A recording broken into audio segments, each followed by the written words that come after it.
ಸೀತಾಪುರ ಅಂತ ಒಂದು ಊರಿತ್ತು. ಅಲ್ಲಿ ಗೋಪಾಲ್ ಹಾಗೂ ಅವನ ಪತ್ನಿ ಮಾಲ್ತಿ ತಮ್ಮ ಊರನ್ನ ಸಾಲ ಹಾಗೂ ಬರಗಾಲ ಬಂದ ಕಾರಣ ಬಿಟ್ಟು ಹೋಗುತ್ತಿದ್ದರು. ಊರಿನ ಮುಖ್ಯಸ್ಥರು ಅವರ ಜಮೀನನ್ನ ಅವರಿಂದ ಕಿತ್ಕೊಂಡಿದ್ರು. ಮುಖ್ಯಸ್ಥರೇ, ಇನ್ನು ಸ್ವಲ್ಪ ಕಾಲಾವಕಾಶ ನಮಗೆ ಕೊಡಿ. ನಾನು ಕೂಲಿ ಮಾಡೋದಕ್ಕೆ ಶುರು ಮಾಡಿದ್ದೀನಿ. ನಾನು ನಿಮ್ಮ ಹಣವನ್ನ ಆದಷ್ಟು ಬೇಗ ಕೊಡುತ್ತೀನಿ. ಇನ್ನು ನನಗೆ ಕಾಯೋದಕ್ಕಾಗಲ್ಲ. ನೀನು ಹಳ್ಳಿಯಲ್ಲೆಲ್ಲ ಸಾಲ ತಗೊಂಡಿದ್ಯಾ? ಮುಖ್ಯಸ್ಥರು ಅವರತ್ರ ಏನ್ ಉಳ್ಕೊಂಡಿತ್ತೋ ಅದನ್ನೆಲ್ಲ ಕಿತ್ಕೋತಾರೆ ಹಾಗೂ ಅವರನ್ನ ಊರಿಂದ ಹೊರಗಡೆ ಹಾಕ್ಬಿಡ್ತಾರೆ. ನಮಗಾಗಿ ಪುಟ್ಟ ಮನೆ ಉಳ್ಕೊಂಡಿತ್ತು. ಆ ಊರ್ನವರು ಅದನ್ನು ನಮ್ಮಿಂದ ಕಿತ್ಕೊಂಡ್ರು. ಇವಾಗ ನಾನು ಮಾಡೋದಾದ್ರೂ ಏನ್ ಮಾಡ್ಲಿ? ರೀ, ನಾನ್ ಬೆಳಗ್ಗೆಯಿಂದ ನಡೀತಾ ಇದ್ದೀನಿ. ತುಂಬಾ ಬಿಸಿಲಾಗಿದೆ. ಸ್ವಲ್ಪ ಹೊತ್ತು ಎಲ್ಲಾದ್ರೂ ಕೂತ್ಕೊಳ್ಳೋಣ ರೀ. ಇನ್ನೇನು ಸ್ವಲ್ಪ ದೂರದಲ್ಲೇ ನನಗೊಂದು ಹಳ್ಳಿ ಕಾಣಿಸ್ತಿದೆ. ನಾವು ಅಲ್ಲಿಗೆ ಹೋಗ್ಬೇಕು. ನಮಗೆ ಖಂಡಿತವಾಗ್ಲೂ ಅಲ್ಲಿ ಯಾವ್ದಾದ್ರೂ ಕೆಲಸ ಸಿಕ್ಕೇ ಸಿಗುತ್ತೆ. ನನಗೆ ತಲೆ ಸುತ್ತುತ್ತಾ ಇದೆ ರೀ. ಮತ್ತೆ ನನ್ ಕಾಲಲ್ಲಿ ಚಪ್ಲಿ ಇಲ್ದೇ ಇರೋ ಕಾರಣ ನನ್ ಕಾಲು ಕೂಡ ಸುಡ್ತಾ ಇದೆ ರೀ. ನಿಂತ್ಕೊಳ್ರಿ. ಸರಿ ಆಯ್ತು. ನನಗೊಂದು ಮರ ಕಾಣಿಸ್ತಿದೆ. ನಾವು ಅಲ್ಲಿ ವಿಶ್ರಾಂತಿ ಪಡ್ಕೊಳ್ಳೋಣ. ಅಲ್ಲಿ ವಿಶ್ರಾಂತಿ ಮಾಡಿ ನಮ್ಮ ಹತ್ರ ಇರೋದನ್ನ ತಿನ್ನೋಣ. ಗೋಪಾಲ ಹಾಗೂ ಮಾಲತಿ ಆ ಊರಿನ ಸ್ವಲ್ಪ ದೂರದಲ್ಲೇ ಇದ್ದಂತಹ ಒಂದು ಮರದ ಕೆಳಗೆ ವಿಶ್ರಾಂತಿಯನ್ನ ಪಡ್ಕೋತಾರೆ. ಸ್ವಲ್ಪ ಒಣಗಿರೋ ರೋಟಿ ಇದೆ ಅಷ್ಟೇ. ಇದು ಮುಗ್ದೋಯ್ತು ಅಂತಂದ್ರೆ ಆಮೇಲೆ ಹಸ್ವಿಂದ ನಮ್ ಜೀವ ಕಳ್ಕೊಳ್ಳೋಂತ ಪರಿಸ್ಥಿತಿ ಬಂದ್ಬಿಡತ್ತೆ. ನೀನು ಚಿಂತೆ ಮಾಡ್ಬೇಡ. ನಾವು ಸುಸ್ತಾಗಿದ್ದೀವಿ, ಸೋತ್ ಹೋಗಿಲ್ಲ. ಖಂಡಿತವಾಗ್ಲೂ ಗೆಲ್ತೀವಿ. ಗೋಪಾಲ್ ಹಾಗೂ ಮಾಲ್ತಿ ಅವರ ಹತ್ರ ಇದ್ದ ಒಣ ರೊಟ್ಟಿಯನ್ನ ತಿಂತಾರೆ ಹಾಗೂ ಅಲ್ಲಿ ಸ್ವಲ್ಪ ವಿಶ್ರಾಂತಿ ಪಡ್ಕೋತಾರೆ. ಆಗ ಗೋಪಾಲ್ನ ಗಮನ ಅಲ್ಲೇ ಕಟ್ತಾ ಇದ್ದಂತಹ ಒಂದು ಮನೆಯ ಮೇಲೆ ಬೀಳುತ್ತೆ. ಅಲ್ಲಿ ಒಬ್ಬ ಧಣಿಕ ತಮ್ಮ ಕೆಲ್ಸದವರಿಗೆ ಕೆಲ್ಸವನ್ನ ನೀಡ್ತಾ ಇರ್ತಾನೆ. ಮಾಲ್ತಿ, ಅಲ್ ನೋಡು, ಅಲ್ಲೊಬ್ಬ ಧಣಿಕ ಕಾಣಿಸ್ತಾ ಇದ್ದಾನೆ. ಬಹುಶಃ ನಮಗೆ ಅಲ್ಲಿ ಯಾವ್ದಾದ್ರೂ ಕೆಲ್ಸ ಸಿಗ್ಬೋದು. ನೀವ್ ಹೋಗ್ ಅವ್ರ ಹತ್ರ ಮಾತಾಡಿ. ನಾನು 5 ನಿಮಿಷ ಬಿಟ್ಟು ಬರ್ತೀನಿ. ಗೋಪಾಲ್ ಅಲ್ಲಿಗೆ ಹೋಗ್ತಾನೆ ಹಾಗೂ ನೋಡ್ತಾನೆ ಧಣಿಕ ತಮ್ಮ ಸೋಂಬೇರಿ ಕೆಲ್ಸದವರಿಗೆ ಹೇಳ್ತಾ ಇರ್ತಾನೆ, ಬೆಳಗ್ಗೆಯಿಂದ ನಾನ್ ನೋಡ್ತಾ ಇದ್ದೀನಿ, ನೀವೆಲ್ಲ ಕೇವಲ ಇಟ್ಕೆ ತಂದಿಟ್ಟಿದ್ದೀರಾ. ಯಾರು ಸಿಮೆಂಟ್ನ ಕಡೆಗೆ ನೋಡೇ ಇಲ್ಲ. ಕೆಲಸವನ್ನ ಮಾಡೋದಂತೂ ಬಿಡಿ. ಇನ್ನೇನ್ ಊಟನೂ ಮಾಡ್ಬಾರ್ದ ನಾವು? ಇಷ್ಟಾದ್ರೂ ಮಾಡ್ತಾ ಇದೀವಲ್ವಾ? ಇದೇ ನಾವು ಮಾಡ್ತಿರೋದು ದೊಡ್ಡದು. ಏನ್ ಮಾಡ್ಲಿ, ಬೇರೆ ಯಾರು ನಮಗ್ ಸಿಗ್ತಾ ಇಲ್ಲ. ಸಿಕ್ಕಿದ್ರೆ ನಿಮ್ಮಂತ ಸೋಂಬೇರಿಗಳನ್ನ ಕೆಲ್ಸದಿಂದ ಕಿತ್ತು ಹಾಕ್ತಿದ್ದೆ. ಅಲ್ಲ, ಇಷ್ಟೆಲ್ಲ ಮಾತಾಡ್ತಾ ಇದ್ದೀರಾ, ಬೇರೆಯವ್ರನ್ನ ಯಾಕೆ ಕೆಲ್ಸಕ್ಕೆ ಇಟ್ಕೊಳ್ಳಲ್ಲ ನೀವು? ನಮ್ಮನ್ನೇ ನಿಲ್ ಬರೀ ಬೈಸ್ಕೊಳ್ಳೋದಕ್ಕೋಸ್ಕರ ಕೆಲ್ಸಕ್ಕೆ ಇಟ್ಕೊಂಡಿದ್ದೀರಾ ನೀವು? ಇನ್ನೇನ್ ಮತ್ತೆ, ನಮಗೇನ್ ಬೇರೆ ಕೆಲ್ಸನೇ ಸಿಗೋದಿಲ್ವಾ? ನಾನು ಬೇರೆ ಕಡೆ ಕೆಲ್ಸ ನೋಡ್ಕೋತೀನಿ. ನನಗೆಲ್ ಮರ್ಯಾದೆ ಸಿಗಲ್ವೋ ನಾನಲ್ಲಿ ಕೆಲ್ಸನೇ ಮಾಡಲ್ಲ. ಇದೇ ಒಳ್ಳೆ ಅವಕಾಶ. ನನಗಿಲ್ಲಿ ಕೆಲ್ಸ ಸಿಗುತ್ತೆ. ನಾನು ಇವಾಗ್ಲೇ ಹೋಗ್ತೀನಿ. ಗೋಪಾಲ್ ಅವಕಾಶವನ್ನ ಉಪಯೋಗಿಸಿ ಅಲ್ಲಿಗೆ ಹೋಗ್ಬಿಡ್ತಾನೆ ಹಾಗೂ ಧಣಿಕನಿಗೆ ಹೇಳ್ತಾನೆ, ಯಜಮಾನ್ರೆ, ನೀವ್ ಹೇಳೋದಾದ್ರೆ ನಾನ್ ಈ ಮನೆ ಕಟ್ಟೋದಕ್ಕೆ ಕೆಲ್ಸ ಮಾಡ್ಲಾ? ನಾನ್ ನಿಮಗೆ ಮಾತು ಕೊಡ್ತೀನಿ. ನಾನೀ ಕೆಲ್ಸವನ್ನ ತುಂಬಾ ಶ್ರದ್ಧೆ ಹಾಗೂ ಪರಿಶ್ರಮದಿಂದ ಮಾಡ್ತೀನಿ. ಆಜ್ಞೆ ಮಾಡಿ. ನಂಗನ್ಸುತ್ತೆ ನನಗೊಂದ್ ಕುರಿ ಸಿಕ್ಕಿದೆ. ಇವನು ನನಗೆ ಸಾಥ್ ನೀಡಿದ್ರೆ ನಾನು ಈ ಸೋಂಬೇರಿ ಕೆಲ್ಸದವ್ರನ್ನ ಓಡಿಸ್ಬಿಡ್ತೀನಿ. ಮತ್ತೆ ಇವನನ್ನೇ ಕೆಲ್ಸಕ್ಕೆ ಇಟ್ಕೋತೀನಿ. ಯಾಕಿಲ್ಲ? ನೀನ್ ಬಯಸೋದಾದ್ರೆ ಇವಾಗ್ಲೇ ಈ ಕ್ಷಣದಿಂದ ಕೆಲ್ಸ ಮಾಡ್ಬೋದು. ತುಂಬಾ ಧನ್ಯವಾದ ಯಜಮಾನ್ರೆ. ನೀವು ನನಗೆ ಉಳ್ಕೊಳ್ಳೋದಕ್ಕೆ ಹಾಗೂ ತಿನ್ನಕ್ಕೆ ವ್ಯವಸ್ಥೆ ಮಾಡಿ. ಇದೊಂದು ಸಹಾಯ ಮಾಡಿ ದಯವಿಟ್ಟು. ನೀನ್ ಅದ್ರ ಬಗ್ಗೆ ಎಲ್ಲ ಚಿಂತೆ ಮಾಡ್ಬೇಡ. ಅದನ್ನ ನಾನ್ ನೋಡ್ಕೋತೀನಿ. ನೀನ್ ಕೇವಲ ನನ್ ಕೆಲ್ಸ ಮಾಡ್ಕೊಡು. ಧಣಿಕ ಗೋಪಾಲನ ಪರಿಸ್ಥಿತಿಯ ಲಾಭವನ್ನ ಪಡ್ಕೊಂಡು ಅವನನ್ನ ಕೆಲ್ಸಕ್ಕಿಟ್ಕೋತಾನೆ ಹಾಗೂ ಗೋಪಾಲನಿಗೆ ಒಂದು ಪುಟ್ಟ ಗುಡಿಸಲನ್ನ ಕಾಡಿನ ಅಂಚಿನಲ್ಲಿ ಕೊಡ್ತಾನೆ. ನಮ್ ಯಜಮಾನ್ರು ತುಂಬಾ ಒಳ್ಳೆಯವರು. ನೋಡು, ಅವರು ನಮಗೆ ಇಷ್ಟೊಂದು ಸಹಾಯ ಮಾಡಿದ್ದಾರೆ. ನಮಗೂ ಒಳ್ಳೆ ದಿನ ಬಂದಿದೆ. ನಿಮ್ ಮಾತು ಸರಿ ರೀ. ನಾಳೆಯಿಂದ ನಾನು ನಿಮ್ ಜೊತೆ ಕೂಲಿ ಮಾಡೋದಕ್ ಬರ್ತೀನಿ. ಆಮೇಲೆ ಇಬ್ರು ಸೇರಿ ಒಟ್ಟಿಗೆ ಸಂಪಾದನೆ ಮಾಡಬಹುದು. ಗೋಪಾಲ್ ಹಾಗೂ ಮಾಲ್ತಿ ಇಬ್ರು ತುಂಬಾ ಕಷ್ಟಪಟ್ಟು ಆ ಧಣಿಕನ ಹತ್ರ ಕೆಲಸ ಮಾಡ್ತಾರೆ ಹಾಗೂ ಅವರಿಬ್ರು ಕೇವಲ 1 ತಿಂಗಳಲ್ಲೇ ಆ ಮನೆಯನ್ನ ಪೂರ್ತಿಯಾಗಿ ಕಟ್ತಾರೆ. ಗೋಪಾಲ್ ಹಾಗೂ ಮಾಲ್ತಿ ಅವರಿಗೆ ಬರ್ಬೇಕಾದ ಹಣವನ್ನ ಆ ಧಣಿಕನ ಹತ್ರ ಕೇಳಲು ಹೋಗ್ತಾರೆ. ಆದ್ರೆ ಆ ಧಣಿಕ ಹೇಳ್ತಾನೆ, ಯಾವ ಹಣ? ನಾನ್ ಯಾವಾಗ ಹೇಳಿದ್ದೆ ನಿಮಗ್ ದುಡ್ಡು ಕೊಡ್ತೀನಿ ಅಂತ? ನಾನ್ ಕೇವಲ ಉಳ್ಕೊಳ್ಳೋದಕ್ಕೆ ಹಾಗೂ ತಿನ್ನೋದ್ರ ಬಗ್ಗೆ ಮಾತಾಡಿದ್ದೆ. ಇವಾಗ ನನ್ ಮನೆ ತಯಾರಾಗಿ ನಿಂತಿದೆ. ಇದು ನಮಗೆ ಅನ್ಯಾಯವಾಗ್ತಿದೆ. ನೀವು ನಮಗೆ ಮೋಸ ಮಾಡಿದೀರಾ. ದಯವಿಟ್ಟು ನೀವು ನಮ್ಗೆ ನಮ್ ದುಡ್ಡನ್ನ ಕೊಡಿ. ನಮ್ಮೇಲ್ ಕರುಣೆ ತೋರಿಸಿ ದಯವಿಟ್ಟು ನಮಗೆ ನಮ್ ದುಡ್ಡು ಕೊಟ್ಬಿಡಿ. ನೀನ್ ನನ್ನ ಹತ್ರ ಬಂದು ಎಷ್ಟೇ ಆದ್ರೂ ನಾನ್ ನಿನಗೆ ಯಾವುದೇ ಸಹಾಯ ಮಾಡೋದಿಲ್ಲ. ಮತ್ತೆ ಆ ಗುಡಿಸಲನ್ನ ಕೂಡ ಬೇಗ ಖಾಲಿ ಮಾಡಿ ನೀವು. ನನ್ನ ಹತ್ರ ಬೇರೆ ಕೆಲಸದವ್ರು ಬಂದಿದ್ದಾರೆ, ಆ ಗುಡಿಸಲನ್ನ ನಾನು ಅವ್ರಿಗೆ ಕೊಡ್ಬೇಕು. ಗೋಪಾಲ್ ಹಾಗೂ ಮಾಲ್ತಿ ತುಂಬಾ ಬೇಡ್ಕೋತಾರೆ. ಆದ್ರೆ ಆ ಧಣಿಕ ಅವರನ್ನ ಆ ಗುಡಿಸಲಿಂದ ಹೊರಗಾಕ್ತಾನೆ. ಮನೆ ಹಾಗೂ ಹಣ ಇಲ್ದೇ ಇರುವ ಕಾರಣ ಅವರಿಬ್ರು ಮತ್ತೆ ಬೀದಿಗೆ ಬೀಳ್ತಾರೆ. ಸ್ವಲ್ಪ ದೂರ ದಟ್ಟವಾದ ಕಾಡಿನಲ್ಲಿ ನಡೆದ ನಂತರ ನಮ್ಮ ಅದೃಷ್ಟನೇ ಚೆನ್ನಾಗಿಲ್ಲ ರೀ.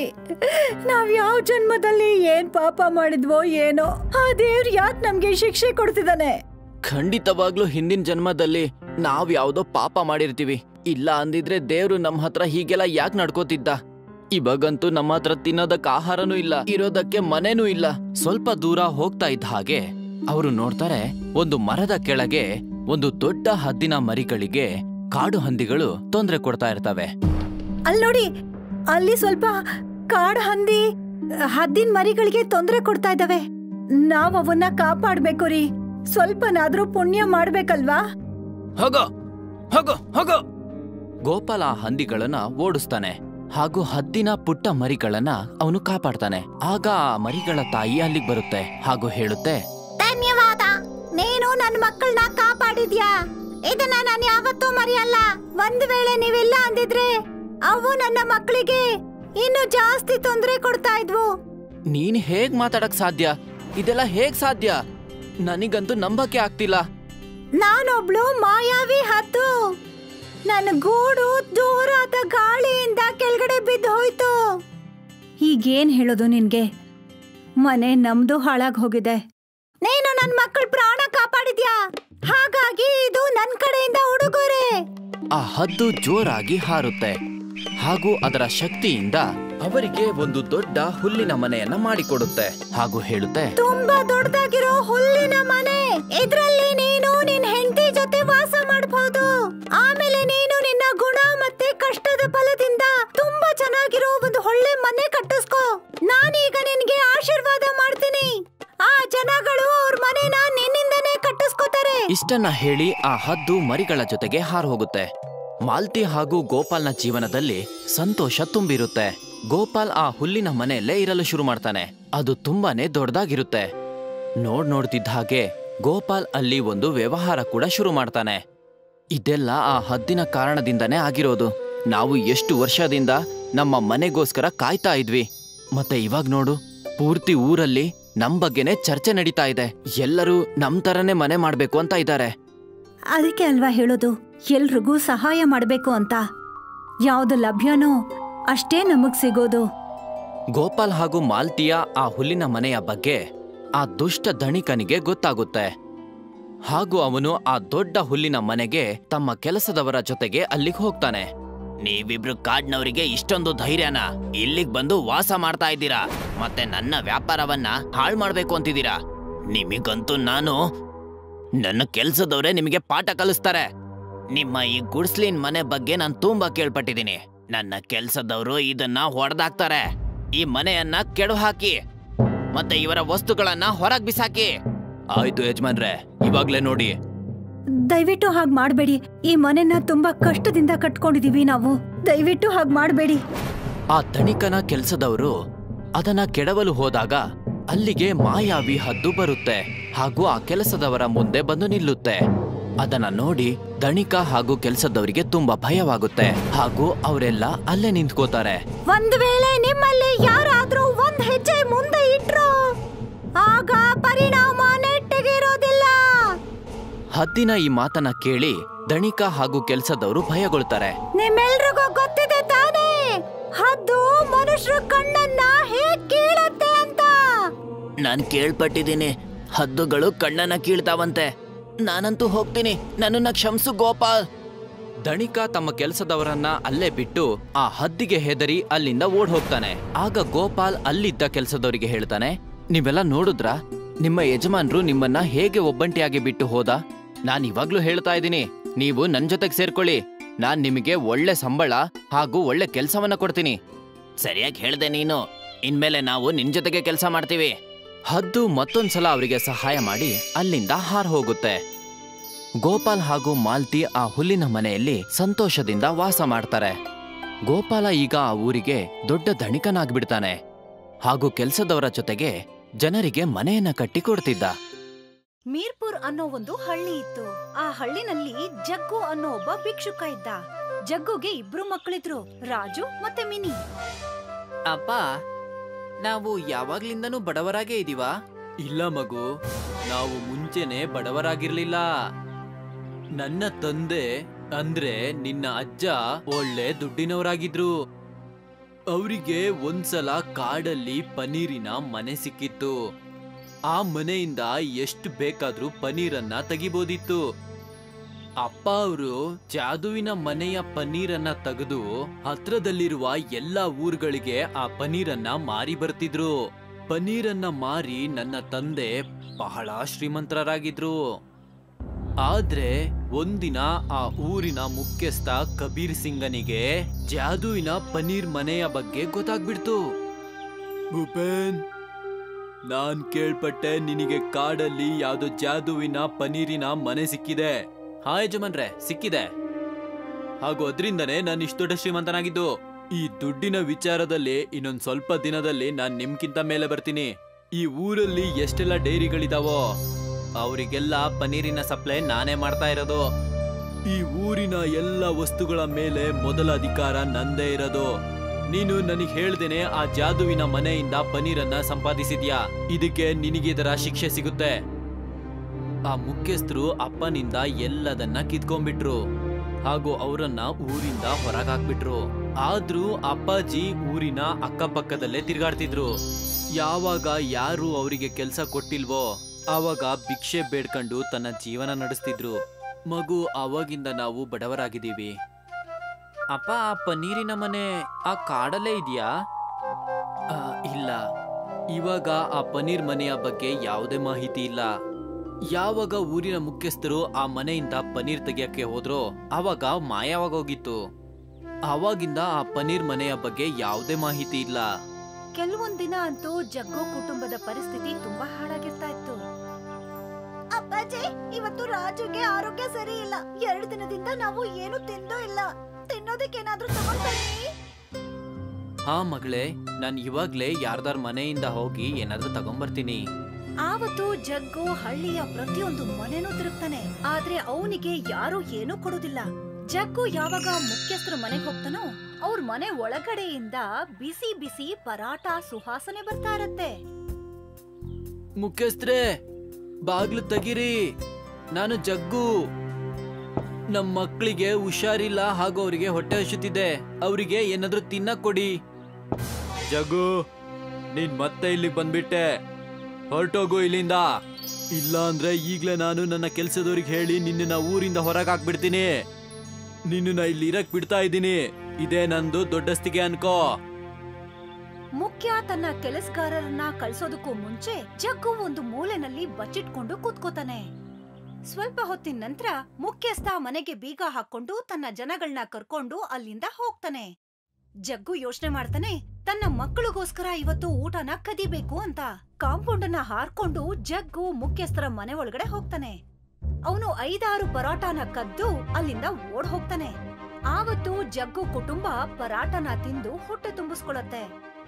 ಮಧ್ಯಾಹ್ನದ ಸಮಯದಲ್ಲಿ ಇಡೀ ಹಳ್ಳಿ ನಿಶಬ್ದವಾಗಿದ್ದಾಗ ಜಗ್ಗು ಕುಟುಂಬ ಮಾತ್ರ ನಿದ್ದೆ ಮಾಡ್ತಿತ್ತು. ಆಗ ಇದ್ದಕ್ಕಿದ್ದ ಹಾಗೆ ಯಾರೋ ಜಗ್ಗು ಮನೆ ಬಾಗಿಲನ್ನ ಮುರಿದು ಬಿಡ್ತಾರೆ. ಜಗ್ಗು ಮತ್ತೆ ಅವನ ಮಕ್ಕಳು ಹೆದರ್ಕೊಂಡು ನಡುತ್ತಿರ್ತಾರೆ. ಬಾಗ್ಲಲ್ಲಿ ಮುಖ್ಯಸ್ಥ ಮತ್ತೆ ಅವನ ವ್ಯಕ್ತಿಗಳು ಕೋಲನ್ನ ಹಿಡ್ಕೊಂಡು ನಿಂತಿರ್ತಾರೆ. ಜಗ್ಗು, ನಿನಗೆಷ್ಟು ಧೈರ್ಯ ಅಂದ್ರೆ ನೀನು ನನ್ನ ಮನೆ ಒಳಗೆ ಬಂದ್ಕೊಂಡು ಕದಿಯಕ್ ಶುರು ಮಾಡಿದ್ಯಾ? CCTV ಕ್ಯಾಮ್ರಾದಿಂದ ನಿನ್ನ ಎಲ್ಲ ಕೆಲ್ಸಗಳನ್ನ ನಾನು ನೋಡ್ಕೊಂಡ್ ಬಂದಿದ್ದೀನಿ. ಹುಡುಗರ, ಜಗ್ಗುವಿಗೆ ಸರಿಯಾಗಿ ಹೊಡಿರಿ ಹಾಗೂ ಈ ಮೂವರನ್ನ ಊರಿಂದ ಹೊರಗಡೆ ಬಿಸಾಕ್ಬಿಡಿ. ಹಾಗ್ ಹೇಳಿ ಮುಖ್ಯಸ್ಥ ಅಲ್ಲಿಂದ ಹೊರಟೋಗ್ತಾನೆ. ಮುಖ್ಯಸ್ಥನ 2 ವ್ಯಕ್ತಿಗಳು ಜಗ್ಗುನ ಸಿಕ್ಕಾಪಟ್ಟೆ ದೊಣ್ಣೆನಲ್ಲಿ ಹೊಡಿತಾರೆ. ರಾಜು ಮತ್ತೆ ಮಿನಿಗೆ ಅವ್ರ ತಂದೆಗೆ ಹೀಗೆ ಹೊಡೆಯೋದನ್ನ ನೋಡೋದಕ್ಕಾಗಲ್ಲ. ಇಬ್ರು ಕೂಡ ತಮ್ಮ ಕ್ಯಾಟರ್ ಬಿಲ್ ಅನ್ನ ತಗೋತಾರೆ ಮತ್ತೆ ಮುಖ್ಯಸ್ಥನ ವ್ಯಕ್ತಿಗಳ ನೇರ ಹಣೆಗೆ ಲ್ಯಾಟಿನಿಂದ ಕಲ್ಲು ಹೊಡಿತಾರೆ. ಇಬ್ರು ಕೂಡ ತಮ್ಮ ಹಣೆನ ಹಿಡ್ಕೊಂಡು ಕೂತ್ಕೋತಾರೆ. ಅಯ್ಯೋ, ಹೊಡೆದಾಗ್ಬಿಟ್ಟ. ಅಪ್ಪಾಜಿ, ಬೇಗ ಓಡಿ. 3 ಜನ ಮನೆನ ಬಿಟ್ಟು ಕಾಡಿನ ಕಡೆ ಓಡ್ ಹೋಗ್ತಾರೆ. ಮುಖ್ಯಸ್ಥನ 2 ವ್ಯಕ್ತಿಗಳು ಅವ್ರ ಹಿಂದೆನೆ ಓಡ್ ಹೋಗ್ತಾರೆ. ಜಗ್ಗು, ಎಲ್ಲಿವರೆಗೂ ಓಡೋಗ್ತೀಯಾ? ನಿನ್ನ ಹಾಗೂ ನಿನ್ ಮಕ್ಳನ್ನ ನಾನು ಸುಮ್ನೆ ಬಿಡಲ್ಲ. ಮುಖ್ಯಸ್ಥನ ಇಬ್ರು ವ್ಯಕ್ತಿಗಳು ಗಾಯಗೊಂಡ ಹುಲಿ ತರ ಜಗ್ಗು ಪರಿವಾರದ ಹಿಂದೆ ಓಡ್ ಹೋಗ್ತಾ ಇರ್ತಾರೆ. ಇದೇನ್ ಕಷ್ಟದಲ್ಲಿ ಸಿಕ್ಕಾಕೊಂಡ್ವಿ ಅಪ್ಪ ನಾವು, ಈಗೇನ್ ಮಾಡೋದು? ಜಗ್ಗು ಅನ್ನಿಸ್ತಾ ಇರತ್ತೆ ಈಗ ಅವನು ಮತ್ತೆ ಅವನ ಮಕ್ಕಳು ಉಳಿಯೋದಿಲ್ಲ ಅಂತ. ಆಗ ಇದ್ದಕ್ಕಿದ್ದ ಹಾಗೆ ಜಗ್ಗು ಮತ್ತೆ ಅವನ ಕುಟುಂಬದವ್ರಿಗೆ ಒಂದು ಪನ್ನೀರ್ ಮನೆ ಕಾಣಿಸುತ್ತೆ. 3 ಜನ ಆ ಪನ್ನೀರ್ ಮನೆ ಒಳಗಡೆ ಹೋಗ್ತಾರೆ. ಆ ಮುಖ್ಯಸ್ಥನ ವ್ಯಕ್ತಿಗಳು ಪನ್ನೀರ್ ಮನೆ ಹತ್ರ ಬರೋದಕ್ಕೂ ಮುಂಚೆ ಆ ಪನ್ನೀರ್ ಮನೆ ಮಾಯ ಆಗೋಗುತ್ತೆ. ಪನ್ನೀರ್ ಮನೆಗೆ ನಿಮ್ಗೆಲ್ಲರಿಗೂ ಸ್ವಾಗತ. ಈ ಜಾದುವಿನ ಮನೆಯಿಂದ ನಿಮಗೆ ಎಷ್ಟು ಬೇಕೋ ಅಷ್ಟು ಪನ್ನೀರನ್ನ ತೆಗಿಬಹುದು. ನೀನು ಅದೇ ಹಳೆಯ ಪನ್ನೀರಿನ ಮನೆನಾ? ನನ್ ತಂದೆಗೆ ಸಿಕ್ಕಿದ್ಯಲ್ವಾ ಅದೇನಾ? ಹಾ, ಅದು ನಾನೇ. ನಾನು ನಿಮ್ಮ ತಂದೆ ಹತ್ರ ಬೇಡ ಅಂತ ಹೇಳಿದ್ದೆ. ನನ್ನಿಂದ ಸಂಪಾದನೆಯನ್ನ ಮಾಡಿ ನೀನು ಶೋಕಿ ತೋರಿಸ್ಬೇಡ ಅಂತ. ಒಂದ್ ವೇಳೆ ನನ್ ಬಗ್ಗೆ ಯಾರಿಗಾದ್ರೂ ಗೊತ್ತಾದ್ರೆ ನಾನು ಮಾಯ ಆಗ್ಬಿಡ್ತೀನಿ ಅಂದಿದ್ದೆ. ಆದ್ರೆ ನಿನ್ ತಂದೆ ನನ್ ಮಾತನ್ನ ಕೇಳಲಿಲ್ಲ. ಕೊನೆಗೆ ಆ ಮುಖ್ಯಸ್ಥನಿಗೆ ನನ್ ಬಗ್ಗೆ ಗೊತ್ತಾಯ್ತು. ಅದಕ್ಕೆ ನಾನು ಮಾಯ ಆಗ್ಬೇಕಾಯ್ತು. ನೀನು ಕೂಡ ನಿಮ್ ತಂದೆ ಮಾಡಿರುವ ತಪ್ಪನ್ನೇ ಮಾಡ್ಬೇಡ, ಗೊತ್ತಾಯ್ತಾ? ಇಲ್ಲ, ನಾನು ಈ ತರ ತಪ್ಪನ್ನ ನಾನು ಯಾವತ್ತೂ ಮಾಡಲ್ಲ. ಹಾಗೂ ನಿನ್ ಬಗ್ಗೆ ನಾನು ಯಾರಿಗೂ ಹೇಳೋದಿಲ್ಲ. ಆದ್ರೆ ಯಾರಿಗಾದ್ರೂ ನಾನು ಹೇಳ್ದೇನೆ ನಿನ್ ಬಗ್ಗೆ ಗೊತ್ತಾದ್ರೆ ಅವಾಗ ನೀವೇನ್ ಮಾಡ್ತೀರಾ? ನನಗೆ ಸ್ವಲ್ಪ ಹೇಳ್ತೀರಾ? ನೀನಾದ್ರೆ ಚಿಂತೆ ಮಾಡ್ಬೇಡ, ಅದನ್ನೆಲ್ಲ ನಾನು ನೋಡ್ಕೋತೀನಿ. ಎಲ್ಲದಕ್ಕಿಂತ ಮೊದಲು ಜಗ್ಗು ಮತ್ತೆ ಅವನ ಮಕ್ಕಳು ಹೊಟ್ಟೆ ತುಂಬಾ ಪನ್ನೀರನ್ನ ತಿಂತಾರೆ. ಪನ್ನೀರ್ ಅಂತೂ ತುಂಬಾ ಚೆನ್ನಾಗಿದೆ ಅಪ್ಪ, ಅನ್ನಿಸ್ತಾ ಇದೆ ವೆನಿಲ್ಲಾ ಫ್ಲೇವರ್ ಐಸ್ ಕ್ರೀಮ್ ಅನ್ನ ಹಾಲಿಗೆ ಹಾಕೊಂಡು ತಿಂತಾ ಇದೀವಿ ಅಂತ. ಮಕ್ಳೇ, ನಾವು ನಾಳೆಯಿಂದ ಪನ್ನೀರ್ ಮಾರಕ್ ಹೋಗೋಣ. ಆದ್ರೆ ನಾವು ಮೋಸದಿಂದ ಸಂಪಾದನೆಯನ್ನ ಮಾಡಬಾರ್ದು. ನಮಗೆ ಎಷ್ಟು ಬೇಕೋ ಅಷ್ಟೇ ನಾವು ಮಾರಾಟ ಮಾಡೋಣ, ಗೊತ್ತಾಯ್ತಾ? ಇನ್ನೊಂದು ಕಡೆ ಮುಖ್ಯಸ್ಥ ಕೋಪದಲ್ಲಿ ಹುಚ್ಚ ಆಗ್ತಿದ್ದ. ನೀವಿಬ್ರು ನನ್ನ ಹೆಸರನ್ನ ಹಾಳು ಮಾಡಿದ್ದೀರಾ. ನೀವಿಬ್ರು ಪೆಡ್ ತಿನ್ಕೊಂಡ್ ಬಂದಿದ್ದೀರಾ ಹಾಗೂ ಹೇಳ್ತೀರಾ ಅವ್ರ 3 ಜನ ಆ ಕಾಡಿನಲ್ಲಿ ಮಾಯ ಆಗೋದ್ರು ಅಂತ. ಇವಾಗ ನಾನು ರಂಗ ಹಾಗೂ ಮುನ್ನನನ್ನ ಕಳಿಸ್ಬೇಕು. ಮುಖ್ಯಸ್ಥ ತನ್ನ ವ್ಯಕ್ತಿಗಳನ್ನ ಕಾಡಿನ ಹೊರಗಡೆ ಕಾವಲಿಗೆ ಹಾಕ್ತಾನೆ. ಮುಖ್ಯಸ್ಥನ ವ್ಯಕ್ತಿಗಳು ನೋಡ್ತಾರೆ ಜಗ್ಗು ಮತ್ತೆ ಅವನ ಕುಟುಂಬದವರು ಪ್ರತಿದಿನ ಪನ್ನೀರ್ ಮಾರೋದಕ್ಕೆ ಅಂತ ಸಿಟಿಗೆ ಹೋಗ್ತಾ ಇರ್ತಾರೆ. ಈ ವಿಷಯನ ಹೋಗಿ ಅವರು ಮುಖ್ಯಸ್ಥನಿಗೆ ಹೇಳ್ತಾರೆ. ಹಿಂದಿನ ಬಾರಿ ಆ ಪನ್ನೀರಿನ ಮನೆ ಎಲ್ ಮಾಯ ಆಗಿತ್ತೋ ಗೊತ್ತಿಲ್ಲ, ಆದ್ರೆ ಈ ಬಾರಿ ನನಗೆ ಅದು ಬೇಕೇ ಬೇಕು. ಮಾರನೇ ದಿನ ಜಗ್ಗು ಕುಟುಂಬ ಯಾವಾಗ ಪನ್ನೀರ್ ಮನೆಯಿಂದ ಹೊರಗ್ ಬರ್ತಾರೋ ಮುಖ್ಯಸ್ಥ ಅವರನ್ನ ಹಿಡ್ಕೋತಾನೆ. 3 ಜನದ ಕೈಯನ್ನ ಕಟ್ ಹಾಕ್ತಾರೆ. ಇವಾಗ ನೀವು 3 ನನ್ನನ್ನ ಸುಮ್ನೆ ಆ ಪನ್ನೀರ್ ಮನೆ ಹತ್ರ ತಗೊಂಡೋಗ್ಬೇಕು. ಇಲ್ಲ ಅಂದ್ರೆ ನಾನ್ ನಿಮಗೆ ಏನ್ ಮಾಡ್ತೀನಿ ಅಂದ್ರೆ ನಿಮಗೆ ನಿಮ್ ಮುಖದ ಗುರುತು ಸಿಗಲ್ಲ. ಜಗ್ಗು, ರಾಜು ಮತ್ತೆ ಮಿನಿ ಮುಖ್ಯಸ್ಥನನ್ನ ತುಂಬಾ ಹೊತ್ತು ಅಲಿಸ್ತಾರೆ, ಆದ್ರೆ ಪನ್ನೀರ್ ಮನೆವರೆಗೂ ಕರ್ಕೊಂಡು ಹೋಗೋದಿಲ್ಲ. ಜಗ್ಗು, ತುಂಬಾ ಸಮಯ ಆಗೋಯ್ತು ಅನ್ಸುತ್ತೆ. ನೀನ್ ನನ್ ಜೊತೆ ಯಾವ್ದೋ ಆಟ ಆಡ್ತಾ ಇದೀಯಾ? ಹುಡುಗರೇ, ಇವನ ಮಕ್ಳನ್ನ ದೊಡ್ಡ ಪ್ರಪಾತಕ್ಕೆ ತಳ್ಳಿಬಿಡಿ. ಬೇಡ ಬೇಡ ಬೇಡ, ಈ ತರ ಎಲ್ಲ ಮಾಡ್ಬೇಡಿ. ನಾನು ಕರ್ಕೊಂಡು ಹೋಗ್ತೀನಿ. ಕೊನೆಗೂ ಜಗ್ಗು ಮುಖ್ಯಸ್ಥನನ್ನ ಪನ್ನೀರ್ ಮನೆ ಹತ್ರ ಕರ್ಕೊಂಡು ಹೋಗ್ತಾನೆ. ಓ, ಇದೇನ ಪನ್ನೀರ್ ಮನೆ? ಹುಡುಗರ, ಇವ್ರನ್ನ ಮರಕ್ಕೆ ಕಟ್ ಹಾಕಿ. ನಾನು ಈ ಪನ್ನೀರ್ ಮನೆ ಒಳಗಡೆ ತಿರ್ಗಾಕ್ ಹೋಗ್ತಾ ಇದ್ದೀನಿ. ಯಾವಾಗ 3 ಜನ ಒಳಗಡೆ ಹೋಗ್ತಾರೋ ಸಿಕ್ಕಾಪಟ್ಟೆ ಪನ್ನೀರು ಅವ್ರ ಮೇಲ್ ಬೀಳತ್ತೆ. ಮುಖ್ಯಸ್ಥ ಮತ್ತೆ ಅವನ ವ್ಯಕ್ತಿಗಳು ಪನ್ನೀರ್ನ ಕೆಳಗಡೆ ಸಿಕ್ಕಾಕೋತಾರೆ. ಯಾರಾದ್ರೂ ಕಾಪಾಡಿ, ಯಾರಾದ್ರೂ ನನ್ನ ಹೊರಗೆಳೀರಿ. ನನ್ನ ಉಸಿರು ಕಟ್ಟೋಗಿದೆ, ನನಗೆ ಉಸಿರಾಡಕ್ ಆಗ್ತಿಲ್ಲ. ಮೊದ್ಲು ನನಗೊಂದು ಮಾತು ಕೊಡು, ನೀನ್ ಯಾವತ್ತು ಆ ಜಗ್ಗುವಿನ ಕುಟುಂಬಕ್ಕೆ ತೊಂದರೆ ಕೊಡಲ್ಲ ಅಂತ, ಹಾಗೂ ನನ್ನನ್ನ ಯಾವತ್ತು ಹುಡ್ಕಲ್ಲ ಅಂತ. ಸರಿ, ನಾನ್ ಮಾತು ಕೊಡ್ತೀನಿ. ನಾನು ಊರಿನ ಯಾವುದೇ ವ್ಯಕ್ತಿಗೆ ಯಾವತ್ತೂ ತೊಂದರೆ ಕೊಡಲ್ಲ. ನನ್ನನ್ನ ಕಾಪಾಡಿ. ಆಗ ಅವ್ರ ಮೇಲ್ ಬಿದ್ದಿದ್ದಂತ ಪನ್ನೀರ್ನ ಗುಡ್ಡೆ ಮಾಯ ಆಗತ್ತೆ. ಮುಖ್ಯಸ್ಥ ಮತ್ತೆ ಅವನ ವ್ಯಕ್ತಿಗಳು ಜಗ್ಗುನ ಕಟ್ ಹಾಕಿದ್ದಂತ ಕಟ್ಟನ್ನ ಬಿಚ್ಚುತ್ತಾರೆ. ಆಮೇಲೆ ಅವ್ರ ಮನೆಗೆ ಓಡ್ ಹೋಗ್ತಾರೆ. ವಿಲಾಸ್ಪುರ್ ಅನ್ನೋ ಒಂದು ವಿಶೇಷ ಹಳ್ಳಿ ಇತ್ತು. ಅಲ್ಲಿ ಎಲ್ಲ ಮನೆಗಳು ಎಲ್ಲ ಹಂಚಿನ ಮನೆಗಳಾಗಿದ್ವು. ಆದ್ರೆ ಎಲ್ಲ ಜನರು ತುಂಬಾನೇ ಮೃದುವಾಗಿದ್ರು. ಬಹಳಷ್ಟು ಜನ ಅಲ್ಲಿಂದ ಸಿಟಿಗೆ ಕೆಲ್ಸಕ್ಕೆ ಹೊರಟೋಗಿದ್ರು. ಆದ್ರೆ ತಿಂಗಳಿಗೊಮ್ಮೆ ವಿಲಾಸ್ಪುರಕ್ಕೆ ಬಂದ್ ಹೋಗ್ತಾ ಇದ್ರು. ಹಳ್ಳಿಯ ಹೆಂಗಸರು ಯಾವ್ದಾದ್ರೂ ಸಣ್ಣ ಪುಟ್ಟ ಕೆಲ್ಸ ಮಾಡಿ ಅವ್ರ ಜೀವನಕ್ಕೆ ಉಪಯೋಗಿಸ್ಕೊಳ್ತಿದ್ರು. ಏನಪ್ಪ ಮೋನು, ಎಲ್ಲಿಗೆ ಹೋಗ್ತಾ ಇದೀಯಾ? ಮನೆಗೆ ಹೋಗ್ಬಿಡಪ್ಪ. ಅಲ್ಲಿ ನೋಡು, ಬಿರುಗಾಳಿ ಬರ್ತಾ ಇದೆ. ಮಳೆ ಬರುವ ಮುನ್ಸೂಚನೆ ಗೊತ್ತಾಗ್ತಾ ಇದೆ. ನನ್ನ ಅಪ್ಪ ಸಿಟಿಯಿಂದ ಇಲ್ಲಿಗೆ ಬರುವಾಗ ನನಗೋಸ್ಕರ ಗೊಂಬೆಗಳನ್ನ ತಗೊಂಡು ಬರ್ತಾರಂತೆ. ಆ ಗೊಂಬೆನ ತಾತ ನಾನು ನಿಮಗೆ ಕೊಡೋದೇ ಇಲ್ಲ. ಸರಿ ಸರಿ, ಇವಾಗ ಹೋಗು. ಅವ್ರು ಬರುವಾಗ ಸೀದಾ ಮನೆಗೆ ಬರ್ತಾರೆ. ಅಲ್ಲಿ ತನಕ ನೀನು ಮನೆ ಒಳಗಿರು. ನಿನ್ನ ಅಪ್ಪ ಮನೆಗೆ ಬರುವ ತನಕ ನೀನು ನಿಮ್ಮ ಅಮ್ಮನ ಜೊತೆ ಜೋಪಾನವಾಗಿರು.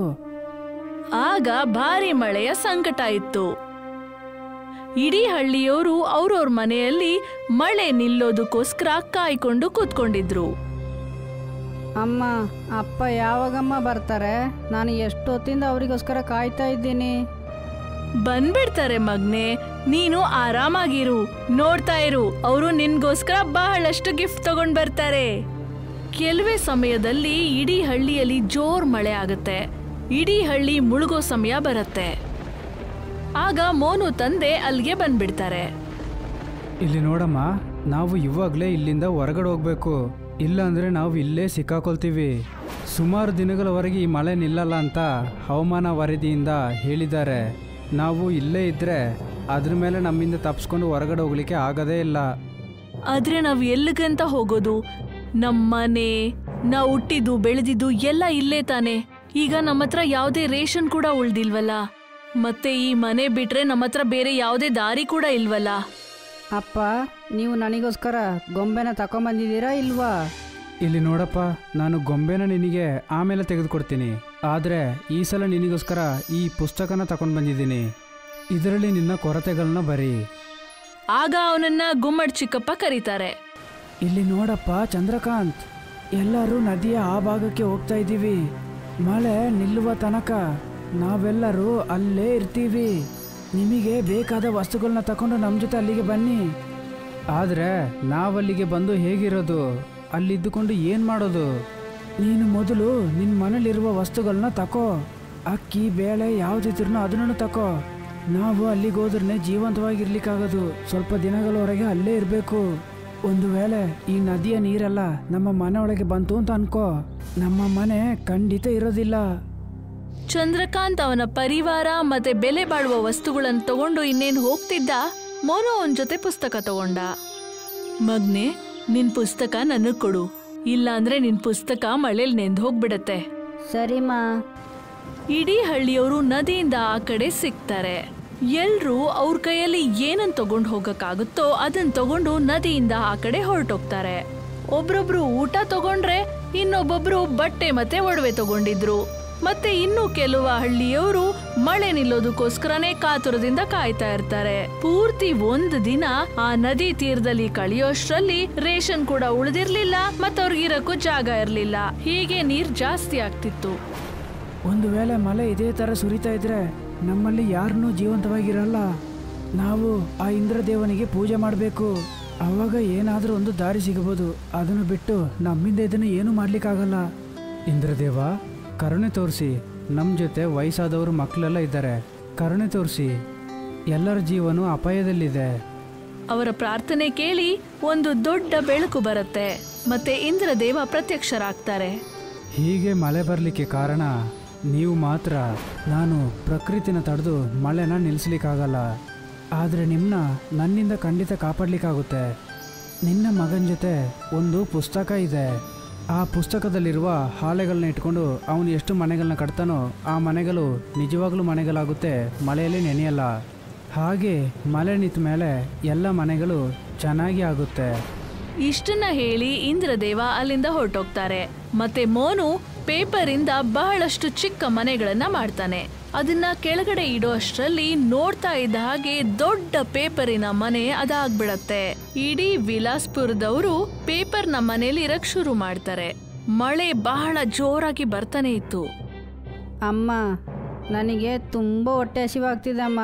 ತಿನ್ಲಿಕ್ಕೆ ಏನಾದರೂ ಕೊಡಿ. ಈ ಥರ ಸುರಿತಿರುವ ಮಳೆಯಲ್ಲಿ ನಮ್ಮ ಜೊತೆ ಇದ್ದ ಎಲ್ಲ ಅಡುಗೆ ಸಾಮಾನುಗಳು ಖಾಲಿಯಾಗಿದೆ. ಇವಾಗ ಮಕ್ಕಳ ಹಸಿವನ್ನು ತೀರಿಸಲಿಕ್ಕೆ ನಾವು ಏನು ಮಾಡೋದು? ಚಂದ್ರಕಾಂತ್ ಗುಮ್ಮಡ್ ಚಿಕ್ಕಪ್ಪನ ಮನೆಗೆ ಹಾಗೆ ನಡ್ಕೊಂಡು ಹೋಗ್ಬಿಡ್ತಾನೆ.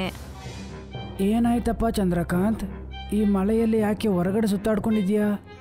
ಏನು ಹೇಳೋದಯ್ಯ, ನನ್ನ ಮಗ ಹೆಂಡತಿ ಇಬ್ಬರಲ್ಲೂ ಹಸಿವಲ್ಲಿ ಒದ್ದಾಡ್ತಾ ಇದ್ದಾರೆ. ಊಟದ ವ್ಯವಸ್ಥೆ ಏನಾದರೂ ಮಾಡಿಲ್ಲ ಅಂದರೆ ಏನಾದರೂ ತಪ್ಪಾಗುತ್ತಯ್ಯ. ಏನೋ ದೇವ್ರ ಪುಣ್ಯದಿಂದ ಈ ಮನೆ ಒಳಗೆ ಮಳೆ ನೀರು ಬರದೇ ಇದೆ. ಆದರೆ ನಮ್ಮ ನಿಜವಾದ ಮನೆ ಎಲ್ಲ ನೀರೊಳಗೆ ಮುಳುಗಿ ಹೋಗಿದೆ. ನನ್ನ ಗ್ರಾಮದ ಮನೆಯಲ್ಲಿ ಸ್ವಲ್ಪ ಅಕ್ಕಿನೂ ಸ್ವಲ್ಪ ಮಸಾಲನೂ ಇದೆ. ನಾವು ಹೇಗಾದರೂ ಕಷ್ಟಪಟ್ಟು ಅಲ್ಲಿಗೆ ಹೋಗ್ಬಿಟ್ರೆ ಸ್ವಲ್ಪ ದಿನಕ್ಕೆ ತಿನ್ನುವಷ್ಟು ವಸ್ತುಗಳು ಅಲ್ಲಿ ಸಿಗುತ್ತೆ. ನನ್ನ ಮನೇಲಿ ನಾನು ಸಿಟಿಯಿಂದ ತಗೊಂಬಂದಿರುವ ಚೀಲ ಇದೆ. ನಾವು ಅಲ್ಲಿಗೆ ಹೋಗ್ಲಿಕ್ಕೆ ಯಾವುದಾದ್ರೂ ತಯಾರಿ ಮಾಡಿದ್ರೆ ಖಂಡಿತ ಚೆನ್ನಾಗಿರುತ್ತೆ. ಮಿಂಚು ಮತ್ತೆ ಭಾರಿ ಮಳೆಯಲ್ಲಿ ಹೇಗೋ ಅವರ ಪ್ರಾಣವನ್ನ ರಕ್ಷಣೆ ಮಾಡಿಕೊಂಡು ಮುಳುಗೋಗಿರುವಂತ ಅವರ ಹಳ್ಳಿ ವಿಲಾಸ್ಪುರಕ್ಕೆ ಹೋಗ್ತಾರೆ. ಅಲ್ಲಿ ಹೋದ್ಮೇಲೆ ಅವ್ರಿಗೆ ಅರ್ಥ ಆಗತ್ತೆ ಅವರ ಕತ್ತಿನವರೆಗೆ ನೀರು ತುಂಬ್ಕೊಂಡ್ಬಿಟ್ಟಿದೆ ಅಂತ.